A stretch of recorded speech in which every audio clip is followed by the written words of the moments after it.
You know, sometimes you just want to eat a simple old school kind of cake. Nothing fancy, nothing complicated, just cake. And there's nothing more old school that I can think of than a delicious jam and coconut sponge. So if you're in need of a quick cake fix, then I'd really give this one a go. And today is definitely one of those days for me. So let's bake. Start by adding softened butter to a large mixing bowl, then add sugar.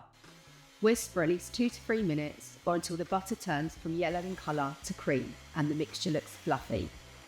Don't skip this step, it's really important. It aerates the butter and this is what will give you a lighter and fluffier cake. Now add the eggs and continue to whisk for another 2 to 3 minutes or until the mixture has thickened and all the ingredients are well incorporated. Next add vanilla extract and yoghurt. And this time, using a spatula, give everything a good mix. You might find that when you add the yoghurt, the mixture starts to curdle. Don't worry, it's normal. Once you add the flour, the mixture will start to come back together, which is what we'll do now.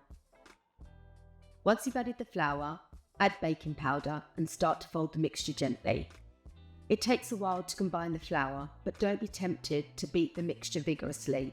Just continue to fold in the flour and eventually it will come together. Overbeating cake batter is not a good idea. It will make your cakes dense and stodgy. So take your time and enjoy the process. Once all the flour is incorporated, add the milk and continue to fold gently.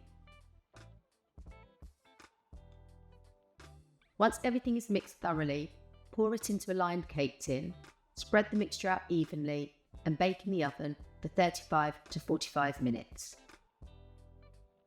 Now take a look at this, fresh out the oven. Doesn't it look good?